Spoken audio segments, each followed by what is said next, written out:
2023 con un sinnúmero de retos para un gobierno que se aproxima a la mitad de su gestión, el próximo mes de mayo. El tema de la inseguridad, un proceso electoral en el que se juega las condiciones de gobernabilidad para lo que resta del mandato y un ambiente de confrontación que se agita con cualquier logro que pudiera tener el gobierno. La oposición está activada y dispuesta a contrariar cualquier iniciativa del Ejecutivo. Eso está claro para todos.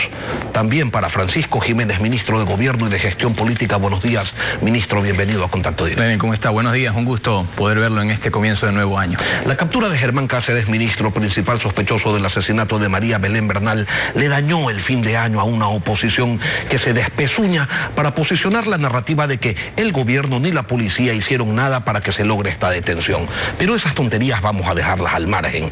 ¿Qué es lo que significa este arresto que se da en territorio colombiano y que de cierto modo desmonta un discurso que decía que el gobierno permitió y avalaba la fuga y la impunidad? Yo creo que sobre todo desmonta las falsas medias verdades, de las cuales a veces son campeones algunos asambleístas dentro de la asamblea.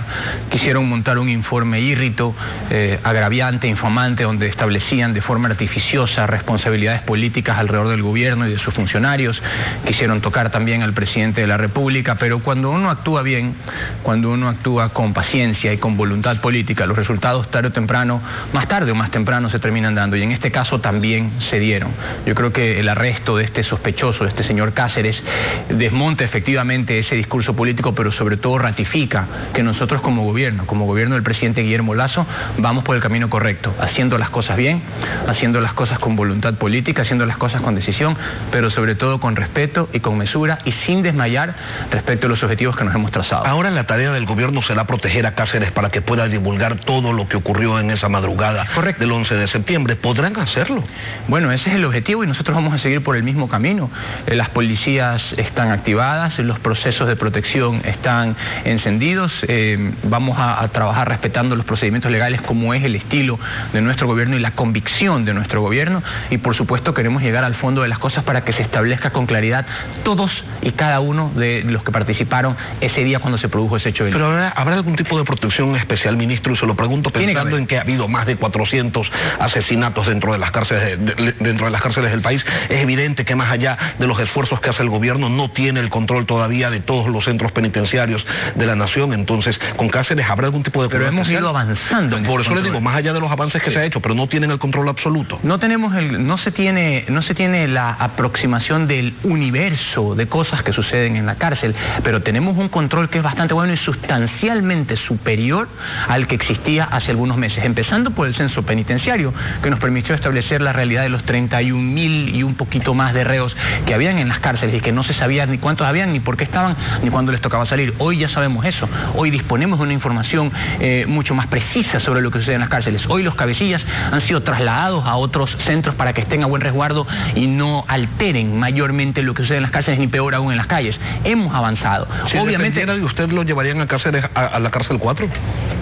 No creo que él merece un tratamiento especial, pero sí con particular resguardo. Yo creo que lo importante aquí y que le conviene al gobierno y a los 18 millones de ecuatorianos es que él esté lo más protegido posible para que diga todo lo que tiene que decir respecto del asunto Bernal. Pasemos a otro tema, ministro. De los 218 acuerdos que se firmaron con las organizaciones sociales en el mes de octubre, ¿cuántos ya se cumplieron? Y se lo pregunto teniendo en cuenta que la implementación de muchos de esos compromisos no es un asunto sencillo, porque dependen también de las acciones que desarrollen las organizaciones sociales en sus comunidades. Hay 4 categorías de acuerdos, y esto es importante que lo conozca la ciudadanía.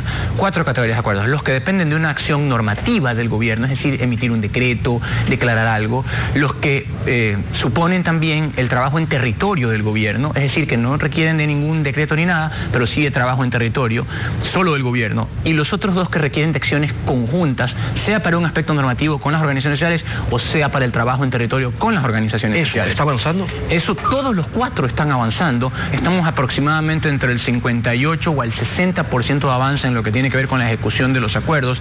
Tenemos justamente la próxima semana ya una síntesis de lo que significan todos los acuerdos y de cómo cada una de las carteras tiene que irlos implementando.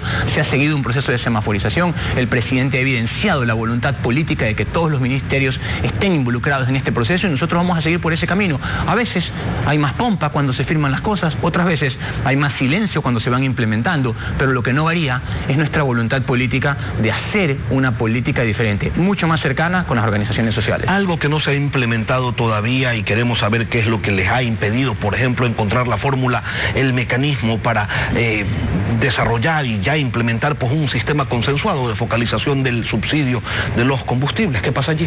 Es uno de los grandes desafíos. Cuando fue la mesa que fue liderada por el ministro de Transporte, se alcanzaron una serie de acuerdos, entre esos a dónde tenían que ir los subsidios, quién no los debía tener, quién sí los debía tener, cómo se los debía controlar. Pero ojo, es un proceso que aunque no se ha completado, sí ha avanzado, porque fruto de eso también fue la decisión de retirar el subsidio a algunos sectores productivos que pues probablemente, según la evaluación que se hizo en ese momento en las mesas, y por supuesto después ratificada por el presidente y en el gobierno, no lo necesitaban. Ese proceso ha seguido avanzando, obviamente que falta camino por recorrer, porque sobre todo la metodología de control en materia de subsidio no es un asunto sencillo, porque hay que luchar contra el contrabando, hay que luchar contra el mercado negro, hay que luchar contra las distorsiones de quienes se quieren aprovechar de un subsidio que no les corresponde. Eso toma su tiempo, pero también estamos avanzando y también vamos a dar resultados en ese aspecto también, por más de que sea complejo.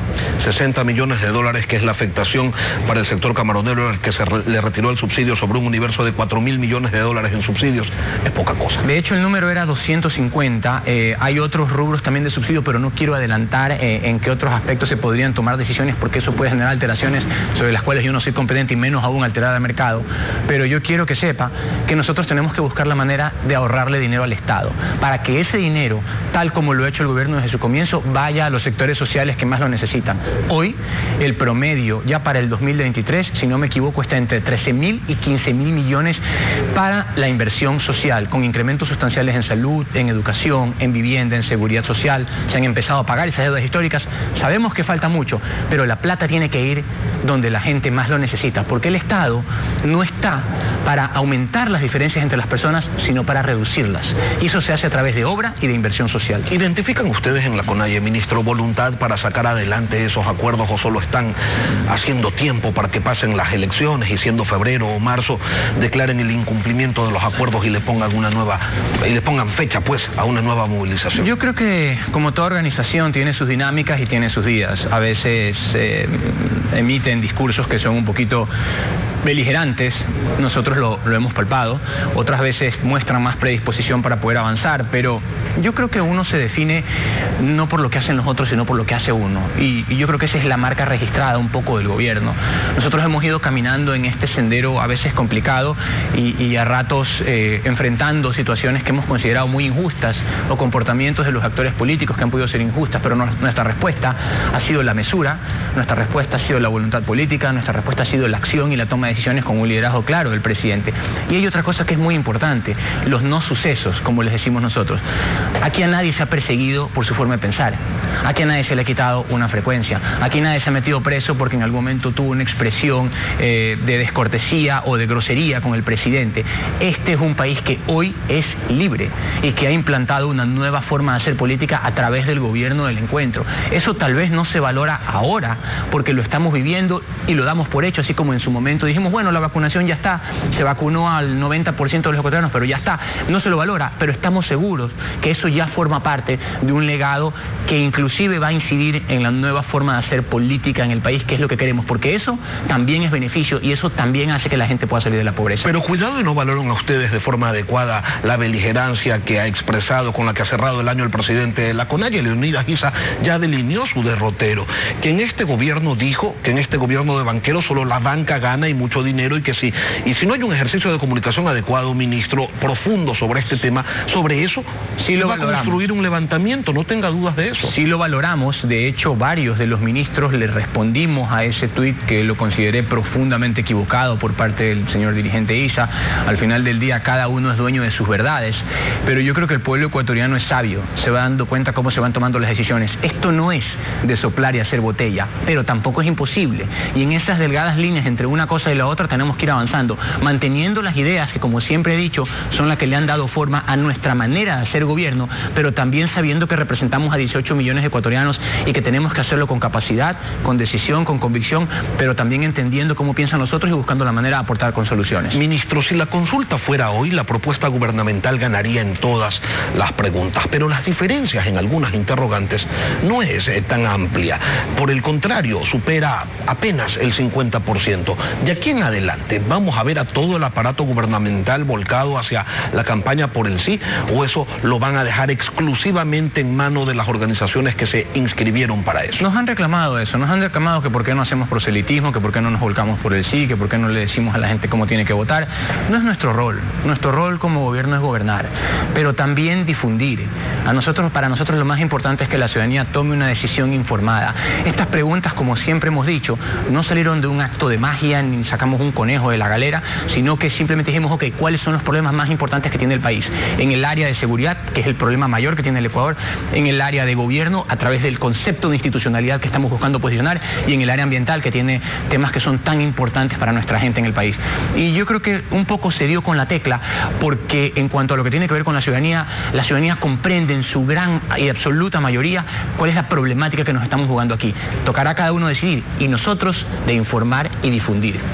Entonces, me queda claro, no van a intervenir abiertamente en campaña. Sin embargo, en esta consulta no están todos los temas, no están todas las preocupaciones de los ecuatorianos. Y tomando en cuenta aquello, ¿qué tan factible, qué tan probable es que haya una segunda consulta popular con aquellos asuntos que se le quedaron en el tintero a... Es una probabilidad. Nosotros nos hemos dado cuenta que es un ejercicio absolutamente válido. Creo que hay temas ahí, por ejemplo, que tienen que ver con la reforma laboral, que son fundamentales para el Ecuador. ¿Quién quita y en el transcurso de este año podamos tener no una segunda, sino una tercera? Porque la segunda es la que tiene que ver con las Fuerzas Armadas, que irá en unos meses más. Calculamos que septiembre, tal vez un poquito antes, agosto, septiembre, para pronunciarnos sobre el rol de las Fuerzas Armadas fundamental en el combate a la inseguridad. Y ese momento es el que se debería aprovechar para plantear un nuevo referéndum. Podría ser que se plantee un nuevo referéndum. A nosotros sabemos que hoy, este año, tenemos tres grandes luchas probablemente. La primera, contra la inseguridad, sigue siendo la prioridad absoluta. La segunda, continuar con los temas económicos, y dentro de eso el mercado laboral tiene que tener cambios sustanciales para que pueda permitir y darle oportunidades a los ecuatorianos. Y lo tercero, que es la lucha de siempre y de todos los gobiernos, mantener el esquema de gobernabilidad que nos ha permitido avanzar hasta donde estamos. Pensar en consultas populares es el reconocimiento de que la relación con la Asamblea es recuperable. Como a veces hemos dicho, la Asamblea a veces es como una novia tóxica, porque se enoja por pocas cosas, a veces inventa temas, o como un novio tóxico, porque le puede pasar también a los hombres, que pueden llegar a ser hasta bipolares. Pero nosotros tenemos que seguir avanzando. Hemos tratado de manejar una relación más o menos racional con la Asamblea, no contra la Asamblea. Una de mis primeras acciones como ministro de Gobierno fue convocar a los 5 jefes de bancada, vinieron 4, luego pues la relación se resquebrajó en algunos aspectos. Tuvieron una actuación nefasta, porque no hay que olvidarlo, cuando fueron las marchas de junio, intentando pescar a río revuelto a algunos asambleístas para intentar derrocar al presidente de la República. No lo consiguieron. Luego pues ha habido alguna altisonancia en unas declaraciones. Nosotros seguimos dispuestos a dialogar con la Asamblea. Sabemos que probablemente no somos los más populares dentro de la Asamblea, pero tenemos que gobernar y nos interesa tener relaciones lo más normales posibles con la Asamblea. Pero si es que las reformas allí no pueden avanzar, como algunas de esas cosas se evidenciaron en fin de año, que prefirieron ir a otras actividades antes que, por ejemplo, estudiar y trabajar sobre los temas de seguridad, entonces nosotros tenemos que buscar vías alternativas. La consulta es una posibilidad, pero insisto, siempre es una segunda o tercera opción frente a un bloqueo que podría haber en la institución, que la respetamos, que disentimos, pero que tenemos la obligación de darle respuestas al pueblo ecuatoriano. Ministro, ¿y para cuándo tiene el gobierno previsto dar los nombres de los narcopolíticos? Bueno, ese es un procedimiento que tiene que avanzar. Se están llevando a cabo las investigaciones. Son temas delicados porque esa categorización es una categorización muy fuerte. Hay elementos e indicios que ya los hemos visto inclusive en la prensa, como han sido evidenciados por algunos actores y por algunos periodistas. El país lo sabrá en su debido momento, con las investigaciones y sobre todo, sin levantarle falsos a nadie, pero poniendo el dedo en la llaga, porque la verdad, al final del día, es lo más importante en política. ¿Que avance un poco más la campaña? No, que avance un poco más la campaña no. Las investigaciones sí, y sobre todo las certezas también. Francisco Jiménez, ministro de Gobierno. Gracias, ministro, por acompañarnos hoy. Gracias a usted, Directo.